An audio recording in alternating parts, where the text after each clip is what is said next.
Hello and welcome to another episode of Inside Infrastructure. I'm Ilya from PwC Australia, and I'm joined as always by my co-host Adrian Dreyer, CEO of Infrastructure Partnerships Australia. Adrian, how's it going? It's good. How are you? Pretty good. Now, before we get to the main content for today's episode, you guys have I'm insulted that I'm not the main content, but fine. Oh, you're always the main content in my heart, Adrian. But more importantly, you guys have just released a new report at Infrastructure Partnerships Australia, haven't you? I've had a busy few weeks, actually. We released 3 new reports. Oh, wow. One on investment budget monitor. So that looks at all the different investments the states are making, puts them in a league table. We did an investor survey, which is global investors in infrastructure. But I think the one you're talking about is a piece of work on road user charging and specifically around electric vehicles. That is the one I was referring to. Can you tell us a bit about it? Infrastructure Partnerships Australia, along with a lot of other bodies like the Productivity Commission, Infrastructure Australia, the Harper Review, Infrastructure Victoria, lots of others have spoken about having a road user charge, a rational approach to the way we charge for road use. So right now people pay fuel excise at the pump, and notionally that is towards the consumption of roads. But as cars have got more fuel efficient over time, they use less petrol for the kilometres they travel or less diesel for the kilometres they travel, and therefore not as much is raised in terms of revenue through fuel excise, and the kind of effective cost per kilometre has gone down.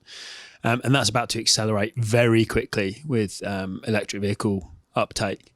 And the future of light transport is electric. We think there's this kind of once in a generation opportunity that's open for the next couple of years to change the way we charge for roads at the thin end of that technology wedge by applying a distance-based charge equivalent to fuel excise to electric vehicles. It's a bit of a change though, isn't it, from because this isn't the first report that Infrastructure Partnerships Australia has released on the topic, and previously you've called for, I think, mass, distance, location and time to be components of the road user charge. This is a bit of a departure from that. Can you explain the change? Yeah, so I think over the last 10 years, IPA has kind of been leading this policy debate around road user charging, and there's been a lot of focus on what's the right idea, what's the right outcome in the end game, what's the economically perfect solution, which is generally considered to be a mass distance location based charge. So that is, you would get charged a differential rate based on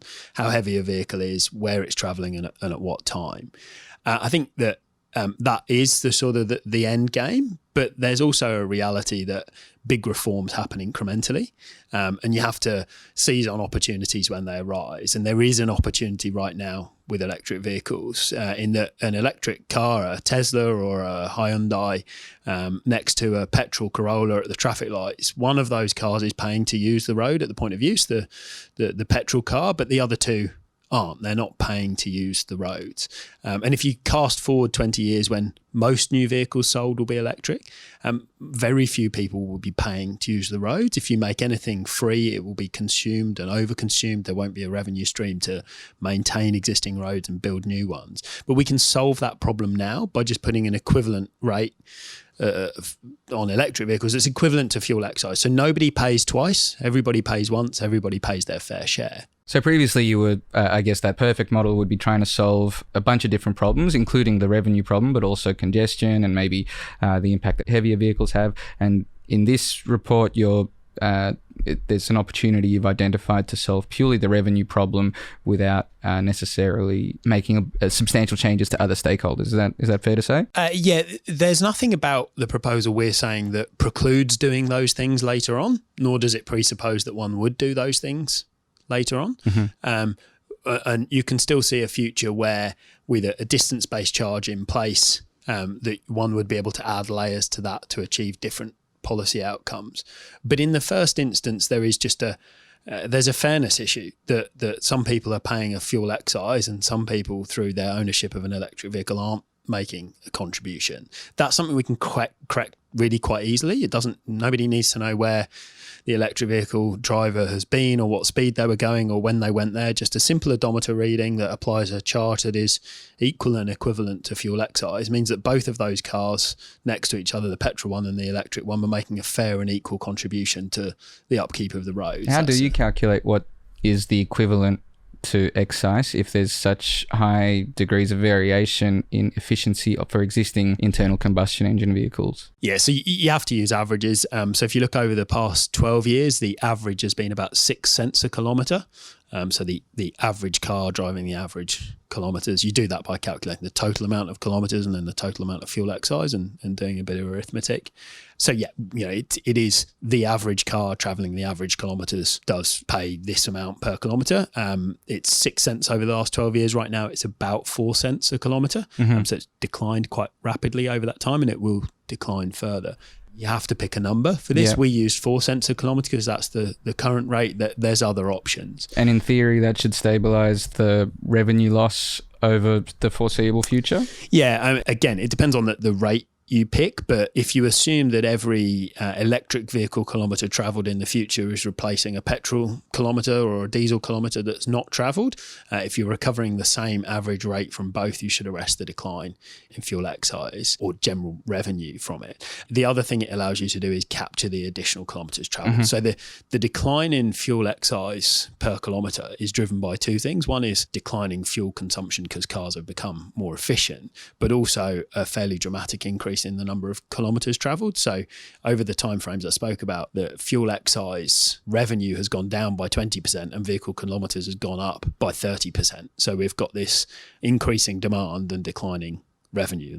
You want those two lines on a graph going in the same direction. Absolutely. Just in my head, I'm imagining a couple of, to play devil's advocate, imagining a couple of potential workarounds here. What if a hybrid vehicle spends 10% of its kilometers driving on pure electric, and there's a whole variety of proportions there that some of these hybrid vehicles have. Some of them are even plug-in hybrids, and they can spend just the majority of their time driving all electric. How does your proposal deal with them?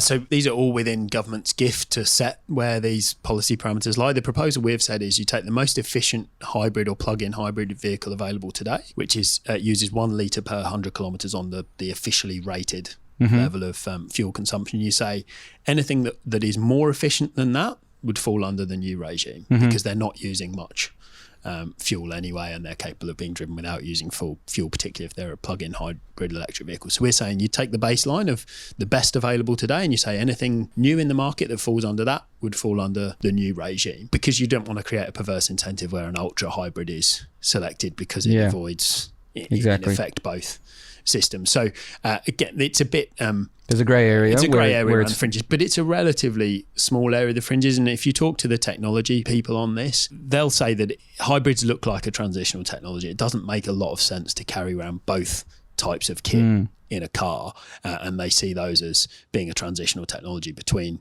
the internal combustion engine world that we're in now and the electric future that we're moving towards. I think it'll be very interesting to see how governments react to it, particularly as the federal government's budget projects significant erosion in their tax base. I think we've discussed it before on this show from memory with Scott Charlton, of whether or not this is a sort of a burning platform issue or is it more of a frog in boiling water issue. And I guess this is how they react to your work will really be an indication of which one of those it is. So it's a great piece of work by IPA, and I encourage listeners to go to the Infrastructure Partnerships Australia website to see it in further detail. Now, moving on to our main topic for today, we have a discussion with our special guest, Tim Nelson, Executive General Manager of Strategy and Economic Analysis at the AEMC. We spoke to Tim a couple of months ago, shortly after the release of his latest academic paper, which is something he just happens to do in parallel with his day job. Tim's knowledge and understanding of the electricity sector in Australia is plainly second to none, and so here he is, Tim Nelson. Tim Nelson, welcome to Inside Infrastructure. You're now at AEMC. You're very well known for your work in the energy sector, but that wasn't how your career started. And maybe you could take us back to the roots of how you ended up in the role you are now. Yeah, well, thanks for having me. If I go right back in time, I grew up mainly in regional Australia. Which bits? All over the place. So I moved around quite a bit as a kid. But I guess a lot of that kind of childhood experience, the diversity of all the people that I met kind of set me up quite well for a lot of the roles that I've done, in terms of interacting with lots of different people. But if I go right back in time, I did an economics degree. I started doing economics law, very quickly worked out that the law wasn't for me. So I gravitated back towards economics, and even from late high school, I always had in the back of my mind I wanted to go and work at the Reserve Bank. So I thought the Reserve Bank or Treasury sounds like a great place for economic policy. And then I got to the Reserve Bank, and then I quickly worked out finance is probably not really where I wanted to be. So I was a cadet graduate at the RBA, did that for about a year and a half. When was that? Year 2000. So that was the RBA was independent and absolutely, absolutely, and a very a very well regarded institution with a great reputation. So it did set up, I guess, my career quite well in the sense that the cadet graduate positions at the RBA didn't grow on trees. So I was very lucky to get one, but quickly worked out finance wasn't my thing. I want to say finance, pure financial market type activity. I was more interested in broader economic policy. And if I go right back in time, probably Treasury would have been the other obvious place for somebody like me to go. But the RBA would have been doing more of the pure economics. Absolutely. I found myself in the financial markets area, though, so the domestic markets area, and learned a lot. It was a fantastic short time that I was there, but really was gravitating towards these bigger picture type questions. And there was a job at New South Wales Premier and Cabinet, or back in those days it was called the Cabinet Office, in the Economic Development Branch. And I thought that sounds like the kind of thing that I'm particularly interested in. Got the job, and then literally fell into energy and greenhouse.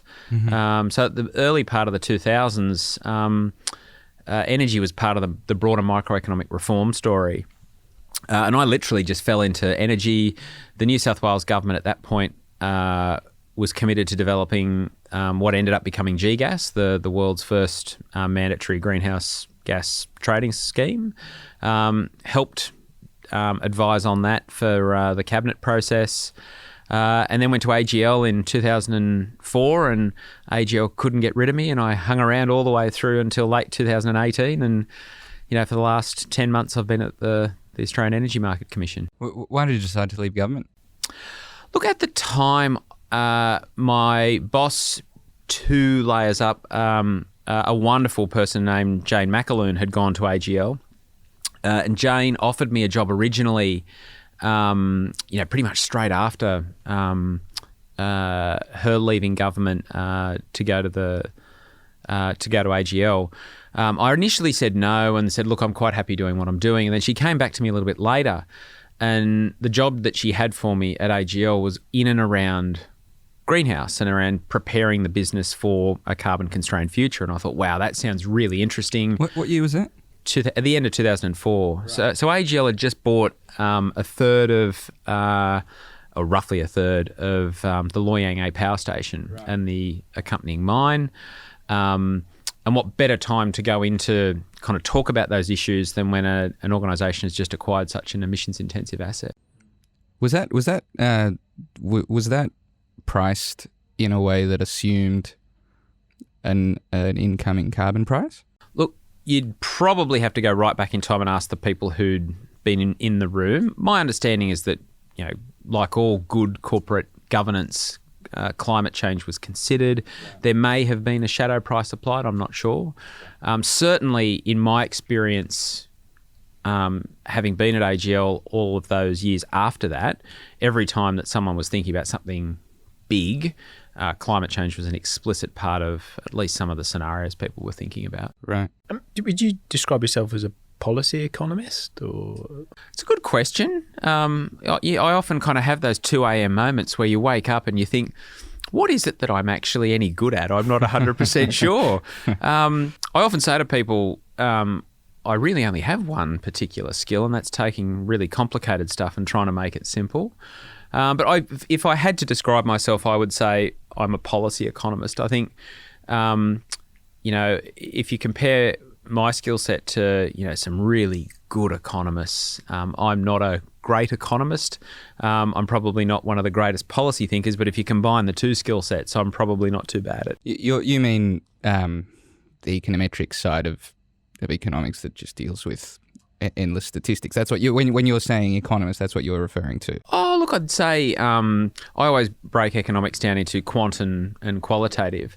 And quant, I would be well down the list of people who would profess to be good at quantitative economics. Can you drive a spreadsheet without using the mouse? Oh, yes. So I've got then as far as I'm concerned, you're an excellent. But a lot of the young people I work with now tell me that when you even mention spreadsheets, it's kind of like talking about a pocket calculator 20 years ago.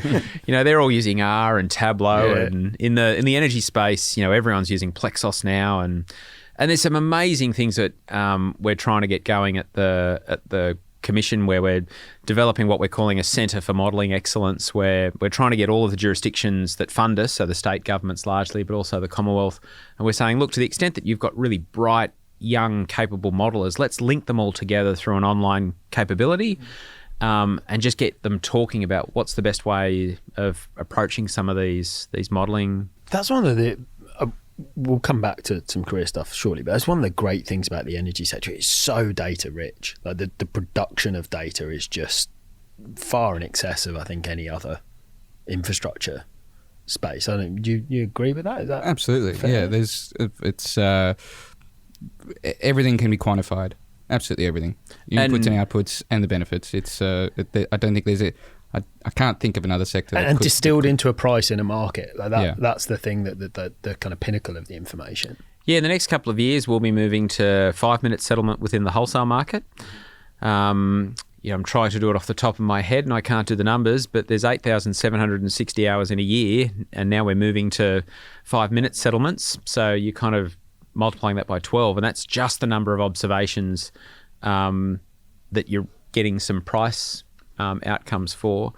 You've also got the fact that there's all these participants in the market with the increased penetration of digital technologies.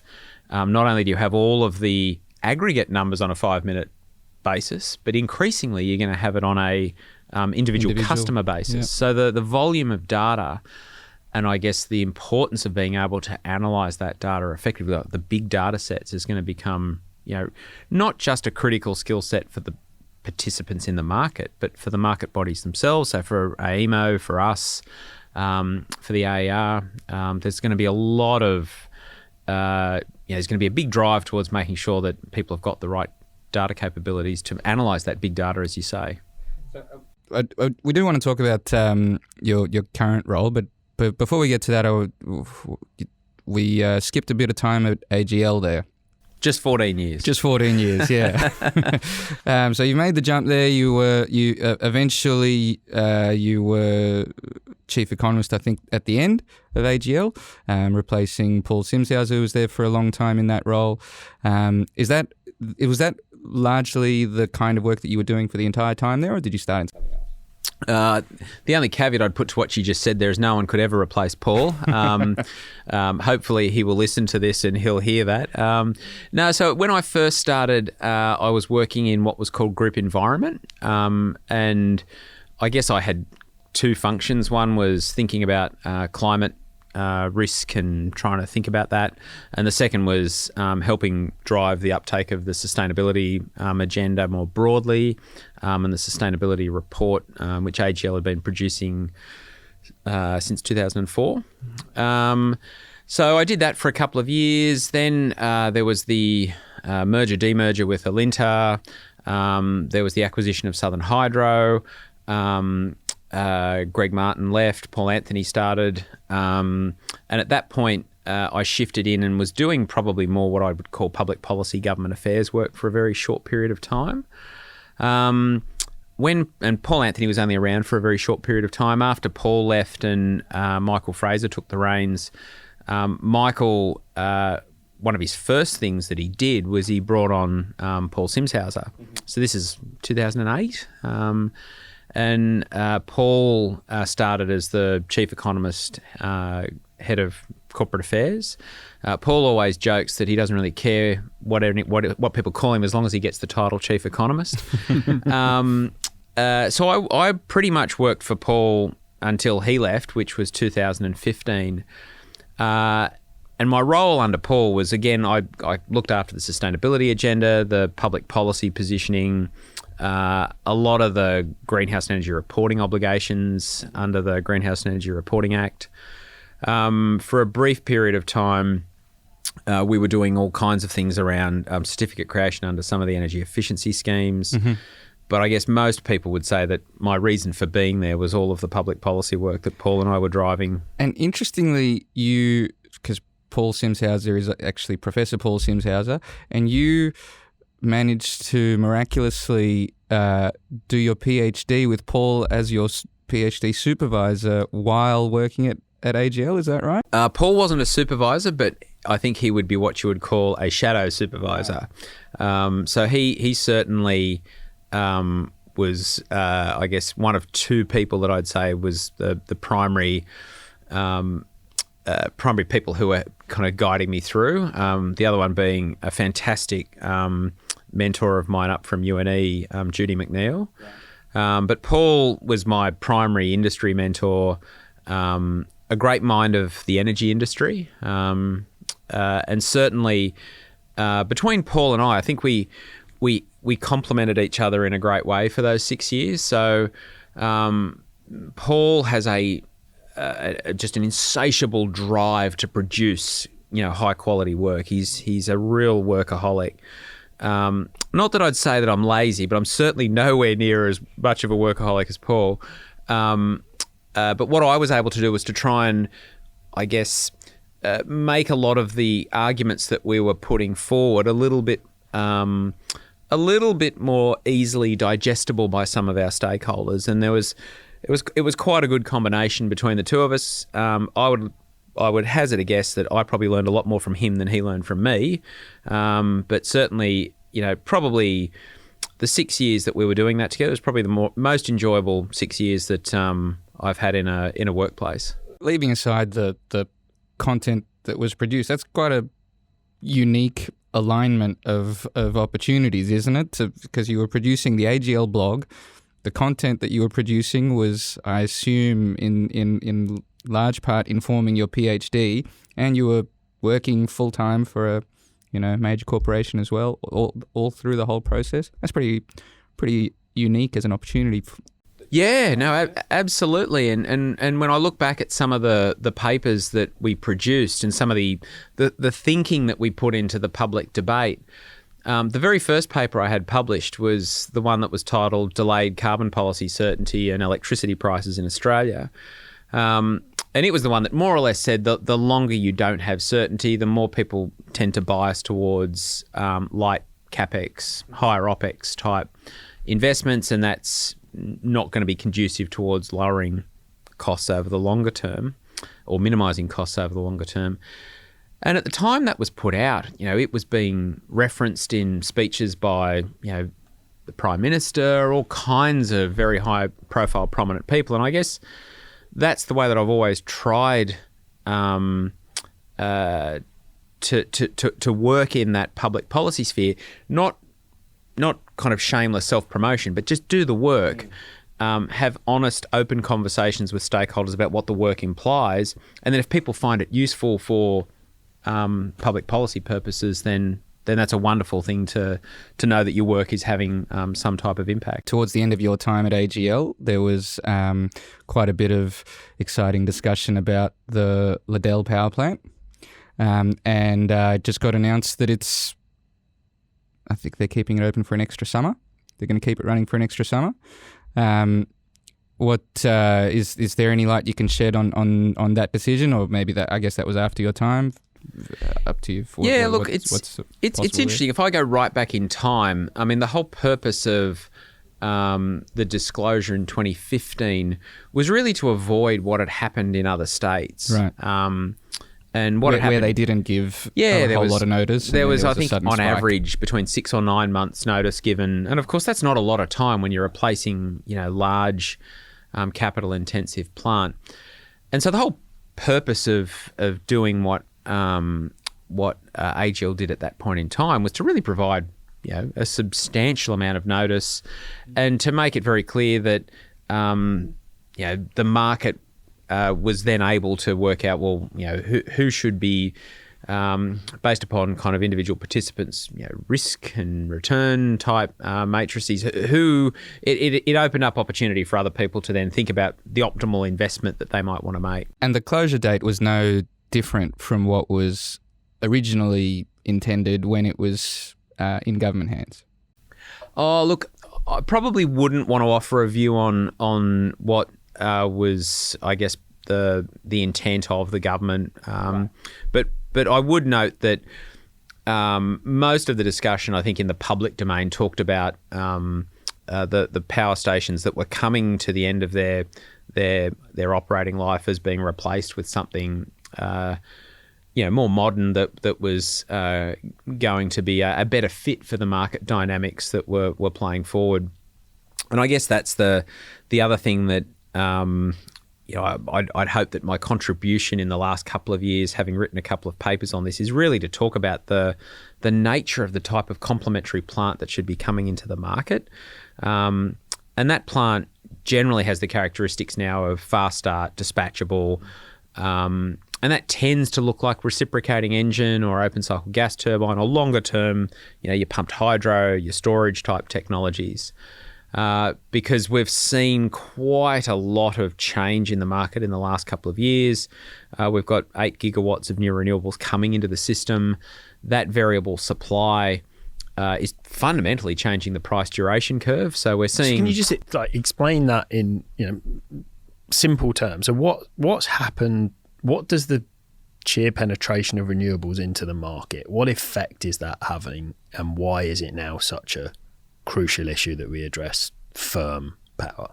So I think the best way of thinking about it is if you just assume that there's a really simple system for power, we tend to use more power in the evenings or the afternoons when we all get home and we all switch on our heaters, air conditioners, whatever it might be.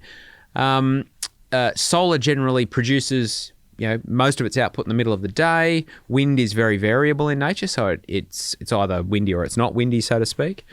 And what that means is that when you've got this very variable supply, and it's generally coincident in its production, so in other words, when it's sunny, all of the solar systems are producing gangbusters, and when it's windy, a lot of the wind farms are chugging away. And when it's not windy and it's not sunny, there's not much there. And so what that means is that you tend to get these price periods now where you get very, very low prices. And in fact, we've had quite a few recently at zero all around the NEM, haven't we? Yeah, it's been kind of almost unprecedented where, you look up at the screen at 2 p.m. in the afternoon and it's blue all across, and blue is kind of what they do for the very low prices. And so you see zero in New South Wales, zero in Queensland, zero in SA, zero in Tassie, zero in Victoria. But then you go back in the evening, and this is what I think what a lot of people aren't talking about. And in the evening at 6 p.m, all of the screens are looking red, and you've got relatively higher prices to what we've seen in the past. I'm really interested just yesterday because I'm Energy Australia customer, and they have a pilot program right now of reducing demand management with incentives and credits on the bill. And the times where they've sent out a message that says reduce your usage over the next 2 hours, the times have generally been what I would expect to be the maybe the hottest day or something along those lines, like a critical peak day. Yesterday it was between 6 and 8 p.m. on a mild winter day. You're a participant in this? I'm a participant in the pilot. So what did it get you today? They send out a message that says if you reduce your... I've got a smart meter. If you reduce your consumption below a baseline that's been set 10%, 20% below a baseline that's been set over the last 2 weeks for this time period, there's $10 off your bill or something along those lines. Yeah, there's lots of those types of models in the market. But that was at a time that... the exact time that you just said, 6 to 8 p.m, which was not what... on a mild... we're almost in spring day. That's not what we previously would have assumed is the critical peak day. Previously, it was either the coldest day or the hottest day. Yeah, and there's lots of people asking the question now around what's driving some of these higher prices in the evening. Could it be that startup costs or kind of those kind of minimum operating costs in the middle of the day just to stay on now have become marginal costs, not fixed costs, which is an interesting way of thinking about the economics of it. Again, I don't think anyone's nailed that. People are asking questions though, which I think is good. But if you're an investor looking to put new plant on the ground, in that type of environment, you're thinking, wow, if I've got a plant that generally I need to turn on, and then the engineers tell me I should just leave it on because it's not designed to go up and down, then that's going to be a bit of a challenge for me to operate in that environment. Because you need to be making money the whole time it's on, not just in the period where the wholesale prices are. Generally, yes, but also it takes a long time to go from off to on at full ball, whereas if I've got a different type of technology that can go from off to on very quickly, then that tends to suit these types of environments where you've got these relatively sudden changes in variable renewables that mean you need to move into that space. And one market participant very recently that's acquired some gas turbines has made that very clear in their investor presentation that what they're trying to do is they're trying to package up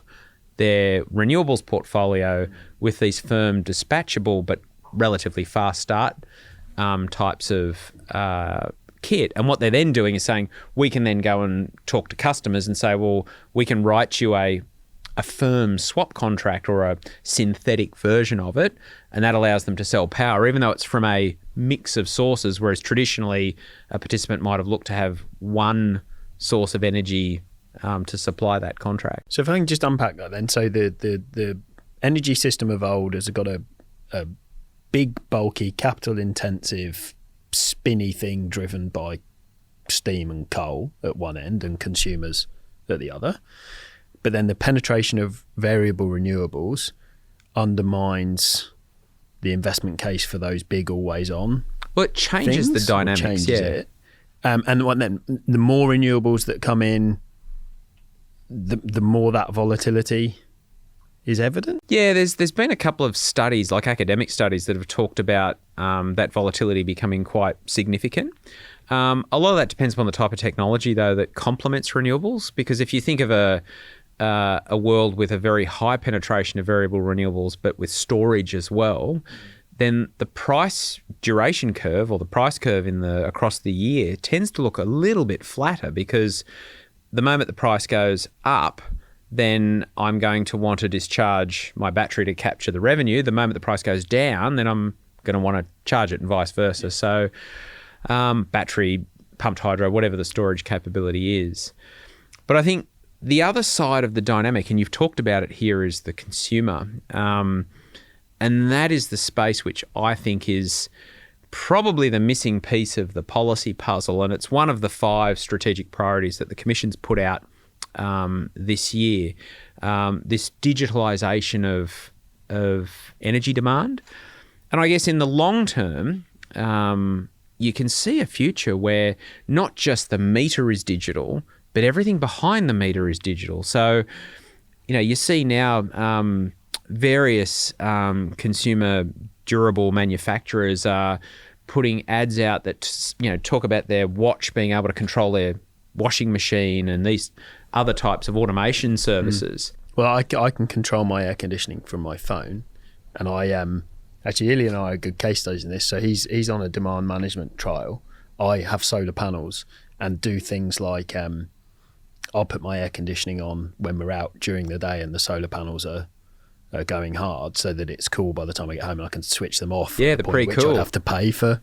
Surely that's not. Electricity? You're not doing that, for the whole day though, right? I pretty much watch my phone and watch the solar, because the inverter's Wi-Fi connected. Right. So I'm watching the readout on the solar and then timing the air conditioning such that I don't have to pay the electricity when it's. I'm a nerd. Well, no, but this is the future. The future is if all of these devices are digitally enabled, then it's not just the nerds out there like us that are going to be able to participate in this, because you will find aggregators will come along and say, you won't even notice. Yeah, I want it to be. I don't want to have to actively do it. I want something smart to do it for me. And that's what the digital technology will enable people to do.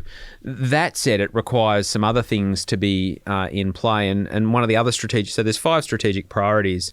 Digitalisation of energy is one, system security is another, and that's where, not being an engineer, I would never profess to kind of offer a conclusive view about system security, but there are amazing people at the Commission and AEMO who are really thinking carefully about things like frequency and voltage and system strength and these other types of technical System security services. means, from a consumer perspective, is no blackouts. Is that right? Yes, absolutely. Yeah, okay. So it's basically making sure the system has the right services to remain stable. But the one which I think is the other one of the strategic priorities, which I think is really relevant to that digitalisation space, which is a priority in itself, is the integration of distributed energy resources. So it comes back to your point around the consumer. We've seen 2 million households install solar. We're now seeing a wave of battery schemes coming through, subsidies for batteries, but also just battery uptake by consumers. Electric vehicles are a thing which everyone talks about, and this home automation is another thing that people are talking about. So the Commission has made it clear that we need to make sure that we've got the right regulatory frameworks, particularly for electricity networks, to ensure that we get the optimal use out of these DER, the distributed energy resources. And when I say optimal use, not just the optimal use for you as an individual or me as an individual, but the optimal use for everyone. And so the Commission's got a report that it's been asked to do on the regulatory frameworks for electricity networks. That'll be out in the next little while. And I think that'll be an opportunity for the Commission to talk about some of these issues and provide some guidance on at least what the Commission thinks might be some of the necessary things to do there. We've alluded to it a few times, I guess, but it's the role at AEMC that now, the Australian Energy Market Commission.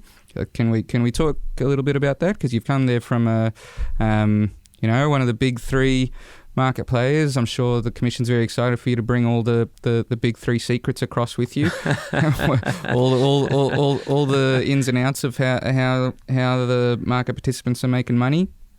Can you talk us through what your role is at the Commission today and what kind of projects you're working on?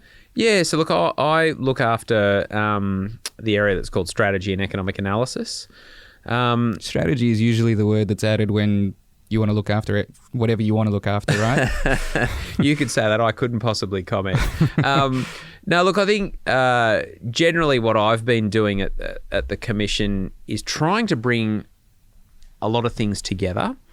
So the Commission has amazing capability, both at the Commissioner level, but also some of the people inside the Commission are just incredibly bright, incredibly enthusiastic.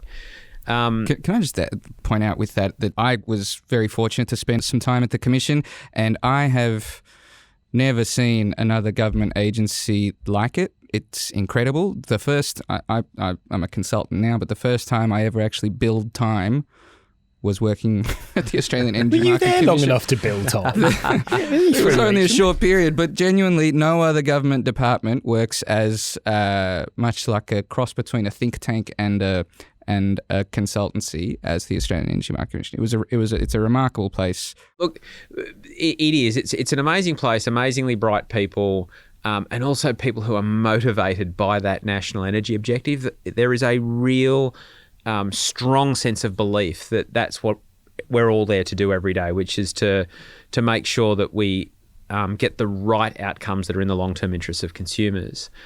So I guess part of what the couple of projects that the team looks after, we now look after the price trends and the quant modelling side of things. So that's been really exciting, developing in-house modelling capability.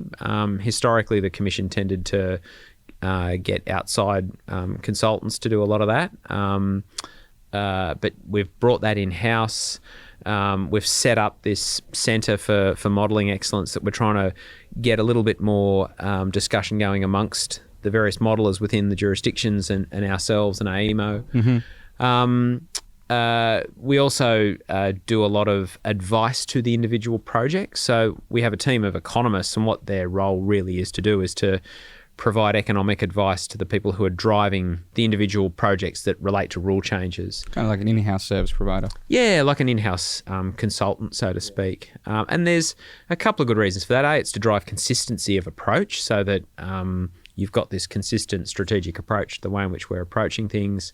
But the second part of that is that a lot of the economic thinking on issues is not too dissimilar. It's actually there's a very consistent theme of economic thinking through a lot of what we're doing. Earlier on, you drew a comparison between the RBA and the Commission. Is that fair? You sort of think of them as playing sort of similarly independent-ish? Yeah, absolutely. Both set up to do things independently of political decisions, so to speak. But that said, they both have responsibilities to report back to the executive governments within which they operate. The AEMC is a little unusual in the sense that it's the creature of the COAG Energy Council, and therefore I always say that we've got many shareholders, being all of the very important state governments that fund us, and therefore our obligation is really to make sure not only are we discharging the statutory function, which is to look after the rule change process, but it's also to provide them with the advice that they're after. And increasingly, the engagement that we're doing with those state governments is leading them to ask us much more informally for how we would approach problems and try and help them solve particular problems within their jurisdiction as they relate to energy. Can we talk through that a little bit? And I mean with a bit of a history lesson. There's a lot of, energy gets a lot of attention in the media and from politics, and for obvious reasons, but I think there's very little, there's probably not that much community understanding about the role of the AEMC versus the AER versus the AMO versus the market participants, et cetera, and now and increasingly direct intervention. Direct intervention, well. Yeah. And so can you maybe, and I think it's not particularly fair that those things aren't recognised, because it's the result of probably one of Australia's most ambitious and successful productivity reforms in the 90s, the National Competition Policy. Can you talk us through, just briefly, what the scenario was before the NCP in the 90s? What the energy... I know this was before you were necessarily working in the sector, but I'm sure you have some awareness of it. What the challenges were that the sector was experiencing that led to the creation of the governance structure that you're working in now?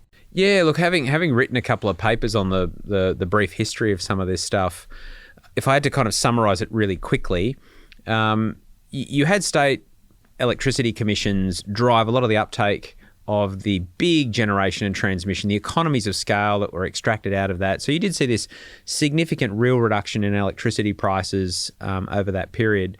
Sorry, which period? Kind of 1955 through to kind of 1980, that type of period. It would be fair to say, though, that I think as part of this broader microeconomic reform agenda of the late 80s and early 90s, it became apparent that you could have competition in the generation and the retail components of the electricity market. And this was happening around the world.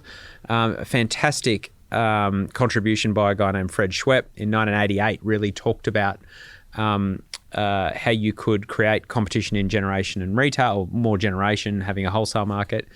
And I guess with the digitalisation of energy, we're not too far away now from being able to have a genuine two-sided market, which was, I guess, the original vision.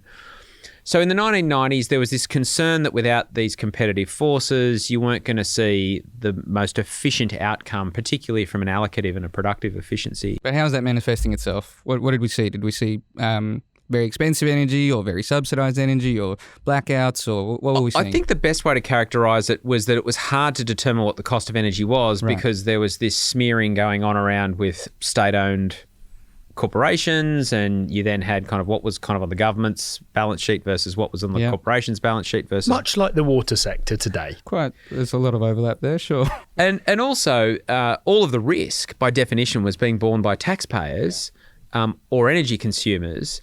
And I think what was recognised was that private capital could be utilised to effectively wear that risk, and so consumers and taxpayers would then benefit from, I guess, the efficiency dividends that would pay out from that. And so the first 10 years of the market's operation, you had the NEM effectively kick off in the late 90s. So you had this wholesale energy pool created for generation trading. You had derivative markets overlaid over the top of that so people could hedge their risk. And then progressively, retail markets were deregulated under the Australian Energy Market Agreement, where markets were deemed effective.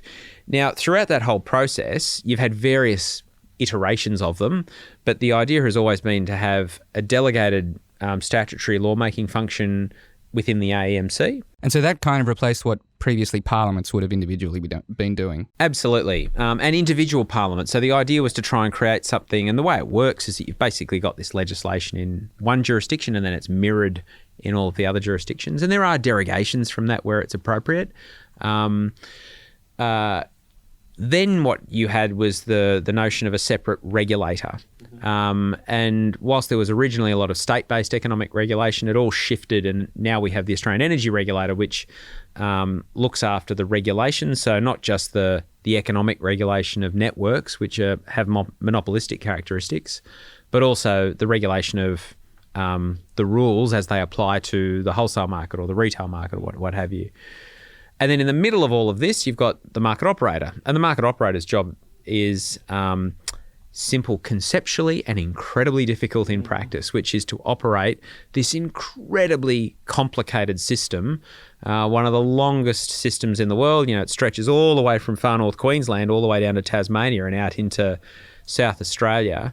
And the system has very, very clear a very, very clear need to have very, very specific technical characteristics. And when you go outside of those technical characteristics, very bad things happen. So the market operator's job is incredibly important. And the engineers that are working in AEMO every day to make sure that this system operates, you have to kind of, dip your hat to them and kind of say, well done, because it's an incredibly difficult system.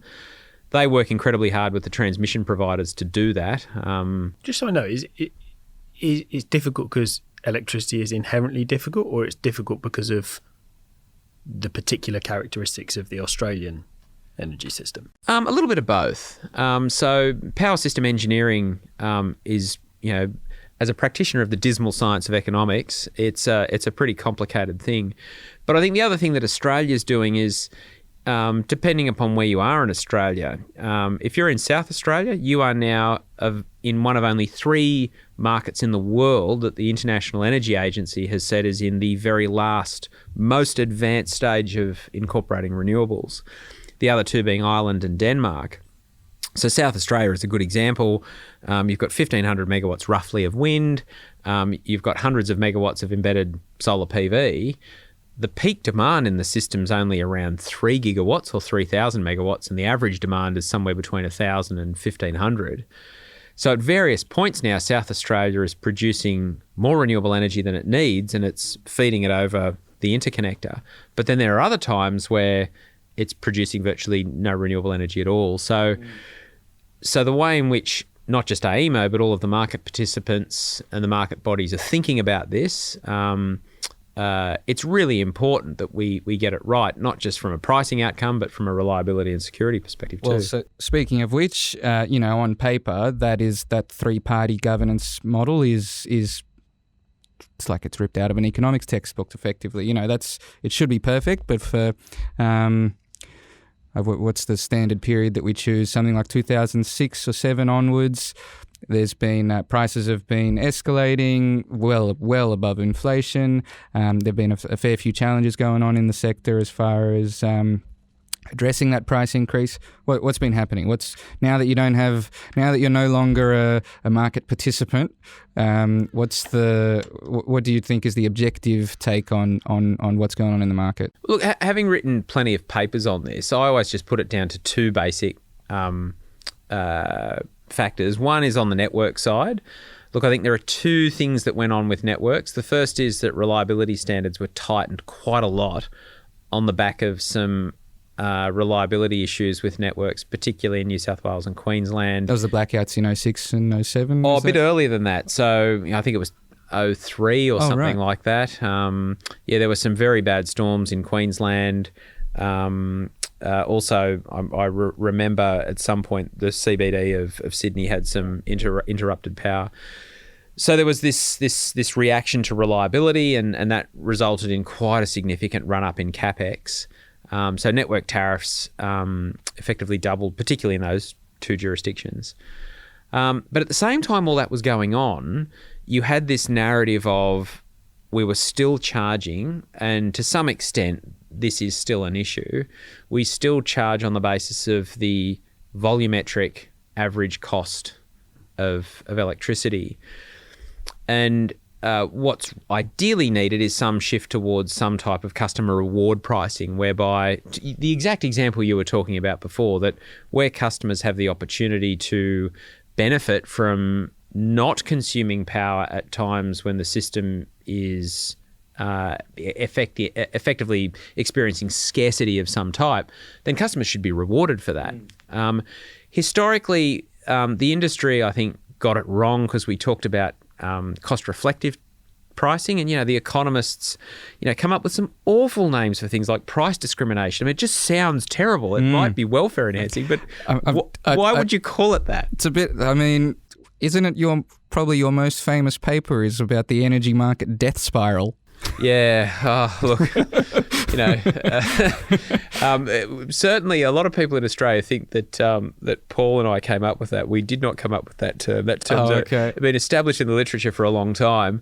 But you're on to kind of the thematic here, which is that if you don't have the right pricing signals, people tend to reduce consumption at the time that's the most convenient for them. Are you saying that significant price escalation over the last decade had more to do with consumers not being given the opportunity to respond rather than wasteful CapEx? Oh, look, I think it's a mix. And I guess that said, I think the other thing that the industry and all of us collectively probably didn't do a good job of is thinking through the nature of technology, automation, and the interaction with the way in which customers interact with the market. Historically, the literature is full of discussion of time of use pricing and these other things where customers, to your point, would respond. So you'd be monitoring things and respond. And I think the advantages into the future around the new types of technology coming into the market mean that from the customer's perspective, what used to be thought of as cost-reflective pricing starts to look a lot more like customer reward pricing. I get the carrot benefit. pricing, not stick pricing. Exactly. Yeah.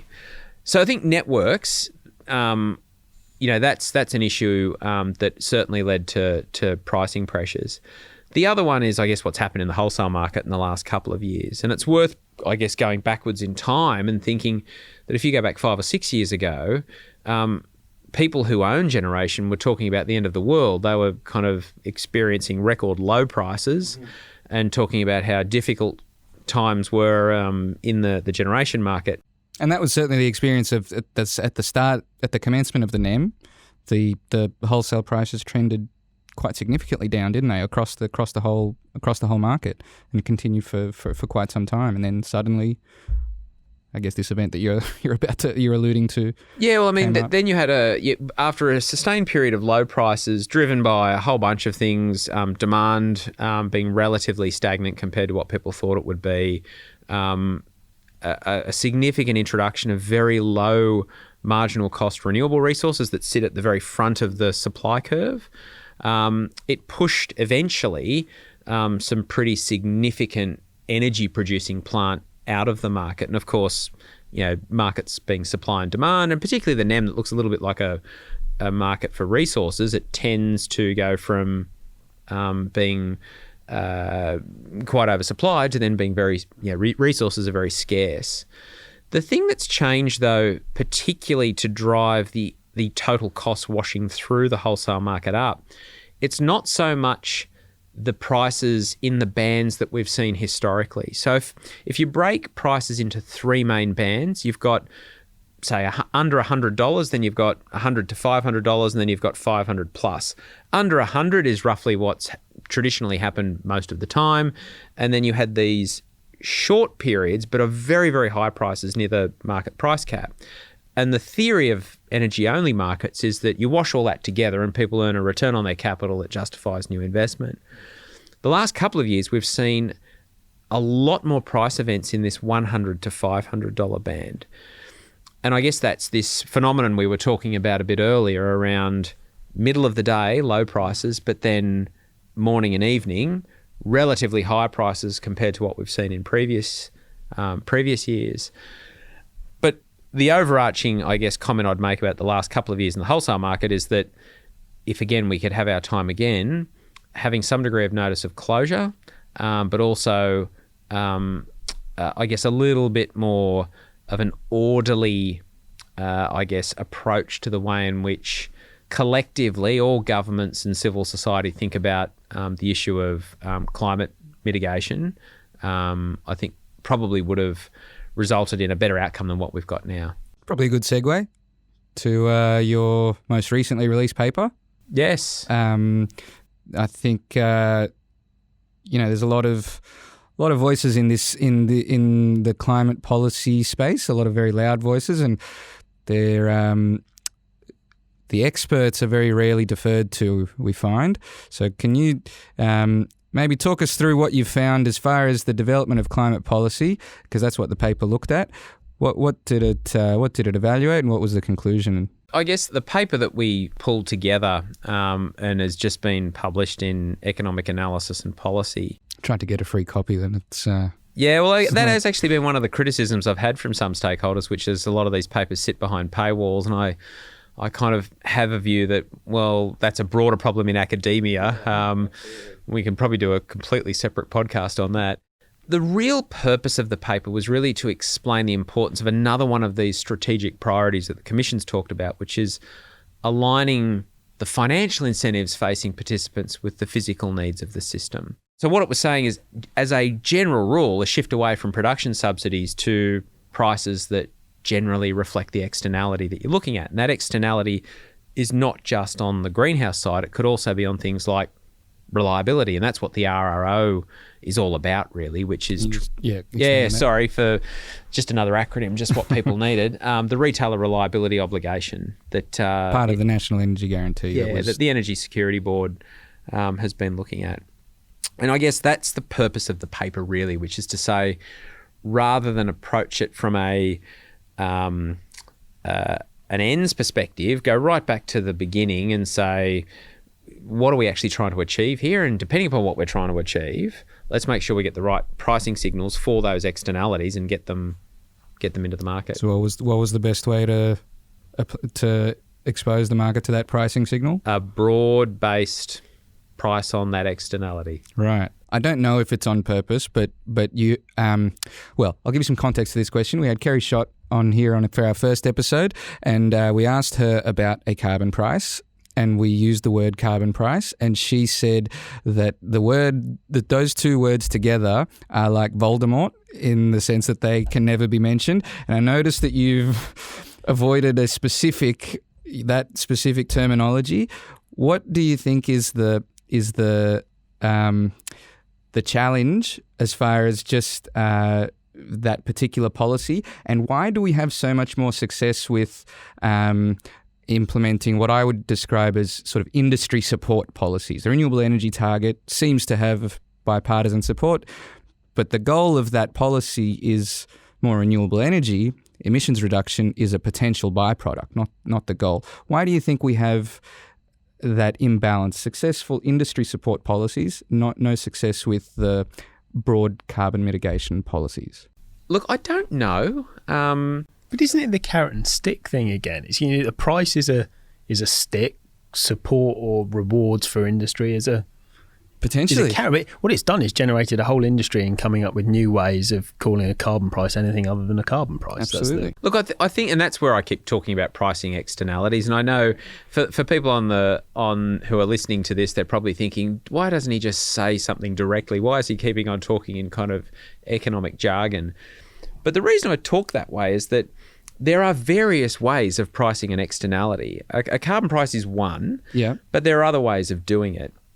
And that's where I keep coming back to what is really needed in the electricity system is not just one pricing of externality, but it's making sure that the price at any point in time for the wholesale market is reflective of the technology characteristics that are needed at that point in time and across the life of the asset. And that's where that fifth priority around aligning physical and financial is so important, because we've tended to gloss over that. And production subsidies have been a principal reason for that.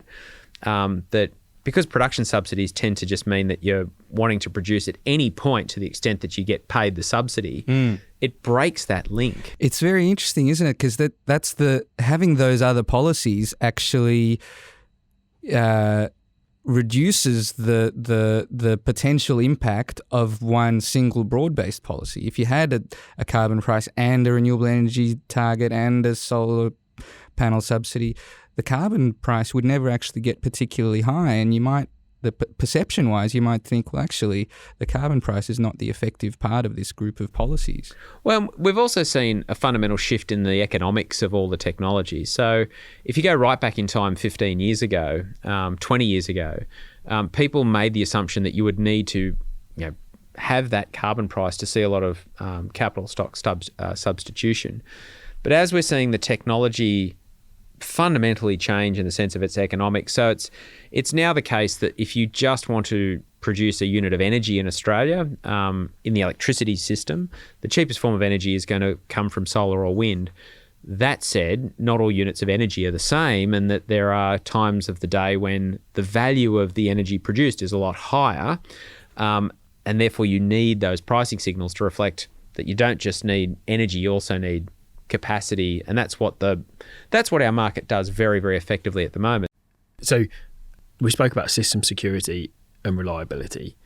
Not that it's a good analogy for reliability, but I have an NBN at home. It's on the HFC network, which isn't that reliable, but in terms of the retailer is very proactive at telling me when there's a problem with my internet service, and they will tell me when our data usage is high and all the things. But I never get a text message from my energy retailer, despite the fact that I have a smart meter. I never get a text message saying, did you know that yesterday you used twice as much energy as you normally do? Or we don't tend to have outages in our energy, but I assume they wouldn't tell me and update me around outages. Is there something that we've got wrong in the way we've structured the incentives for retailers where they're not as proactive as in some other network?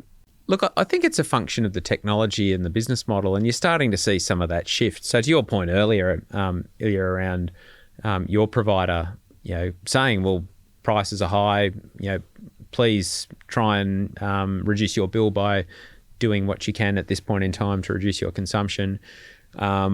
As that technology that allows that comes more into the market, I think that you would expect to see that. Just as an example, I won't name the provider because we do go out of our way to make sure that we're competitively neutral. We're not kind of promoting any one particular entity's products and services, but one provider I know sends alerts to you when their particular portfolio of renewables is producing at great volume and says, well, for the next 2 hours, you're going to get free power. So again, to your point around the carrot versus the stick. So there's lots of these new models. There's another model now which passes pretty much through the spot price. So I've been waiting for something like that because it's incredible. Do you want to be exposed to the spot price? If you're able to move your demand, if you are capable of it, then absolutely. Well, yeah, on the low side, but on the upside, I don't want to. But there's an information asymmetry. I don't want to be exposed to the spot price. It's your choice. But yes, if you are someone that has a lot of capability to shift your consumption. And I guess that's the thing that in the new digital world, it's possible for consumers to pick the right resources for their circumstances. So for some, that'll be lots of DER with lots of fancy gadgets and other things that work for them. For others, it might actually be, I just want a really basic grid connection, and I want to kind of get a really decent, cheap tariff that doesn't expose me to lots of the types of risks that we were talking about before. We do want you to look into your crystal ball. We have a few predictions we're hoping you can make with the caveat that you just offered before. We'll take that as assumed. First up, my bill is X today for electricity and gas. Over the next 10 years, what's it going to be percentage-wise? Wow. Like, you thought I was being... I was avoiding the question in relation to carbon pricing. I'm certainly not going to be able to answer that one. But are we on a downwards trajectory, or is there... Look, I'd offer 3 viewpoints across the 3 supply components in the electricity sector. The first being wholesale. Mm-hmm. I always say look to the forward curves, and what the forward curves say is that it's coming down. So that's good news for energy consumers. In the network space, I think it's interesting because I can actually see some real benefits longer term from adoption of electric vehicles, really efficient integration of distributed energy resources. So again, the theory there says if you do all that really effectively, you'll lower the total average cost to serve. Total average cost to serve in networks is basically the tariff. So again, I wouldn't offer a view about what it looks like, but again, I would say that if we get the right policy settings and we embrace some of these technologies, then it should be a good outcome. And on the retail side, I think it all comes down to what we see happening with that digital technology. If we really see that adopted by consumers in a way that suits consumers, i.e. that consumers are demanding, and they might not be demanding it explicitly, but they're demanding it implicitly through aggregation and these other services, then again, that should be helping them reduce the consumption component of their bill. And it's interesting because you use the term bill, and that's what I find really important for people to focus on. Bills equals price times consumption, and everyone does want to talk a lot about price, but consumption... It's not the unit cost, it's the final bill that's important. Yeah. And I often say that, and we all know this in our own lives, that when you get home and you open up any bill, whether it's your water bill, your electricity bill, your Telstra bill, Optus bill, whatever it looks like, your first reaction is to go to that number about how much I owe whoever I'm paying. It's not to go straight to the unit price. Sure, after looking at the number, you'll do one of 2 things. I hear stories about people blaming everyone in their home for having a high bill, for leaving everything on, or you'll go straight to the price and go, I need to ring and make sure I'm getting a better deal. It's worse in my house because you can see it through the smart meter. I blame people in real time. It's the next day. What happened yesterday? Yeah, it's one of those things that I often kind of wonder how many fights it's going to cause inside an individual household when people start keeping track of what people are doing in the middle of the day. You see your teenage kids kind of at home. You're like ringing them saying, shouldn't you be at school? I am at school. Well, according to this, you're using a lot of power at home. Yeah, quite. One more of these future questions. I'll go for the coal plant one. Is there likely to be another coal plant built in Australia? Look, I wouldn't offer a view. Generally, in a period of disruption, people will go to lower CapEx, higher OpEx plays. And that's where, again, I keep coming back to the consumer side. There are often ways of having digital technology which makes demand more variable, match more variable supply. So, look, it's a matter for the participants, but the economics are going to be what guides it. And at the moment, the economics indicate that what we need is fast start dispatchable plant. In the future, it's hard to say. So we've asked all of our guests one common question.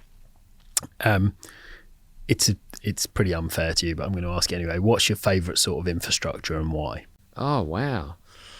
I would say at the moment, the thing that I spend the most time thinking about is heavy fixed cost infrastructure in a market that's facing disruption. Yeah, okay. And so therefore, at the moment, it's basically everything in electricity because we're moving more and more towards these heavy fixed cost pieces of infrastructure. So think of a solar plant or a electricity network. They're generally largely CapEx. You build it, it's there, it's got very relatively low operating costs. And the reason I point to that is that historically infrastructure in the electricity space has been relatively highly geared because it's been a relatively low risk, low return environment. Are we seeing a fundamental change in the market? I don't know, but the nature in which participants think about that might be different in the future. And if you look at, say, Shell's recent entry into the Australian market. Who did they buy? They just bought ERM. That's right, yeah. Is it gone through yet? I think there was an offer at 40% premium on the share price, but I don't know if it's gone through. I'm not sure, but just the fact that they're interested, and I know globally Shell has announced kind of this broader shift into kind of electrification. If you just go with efficient market hypothesis theory, and kind of allocation of investment theory, Shell's obviously talking to its providers of equity and saying, we think we can deliver the same types of risk returns that we've delivered to you from an oil and gas perspective that in our new investments in electricity. And so are we seeing that change? I wouldn't offer a view, but based upon the evidence that you see presenting in front of us, my favourite piece of infrastructure being that heavy fixed cost stuff in electricity, I think we might be starting to kind of see investors in the market think about that differently, which is certainly an exciting thing to at least be thinking about. Tim, I don't think that could possibly be more of an economist's answer to the question. I was hoping you'd say rail or something. Everyone else said something like a train or I like a road. Look, if I had to give you kind of like the non-economist view, so let me kind of like try and get outside of that. I would say probably my favourite piece of infrastructure would actually be bridges.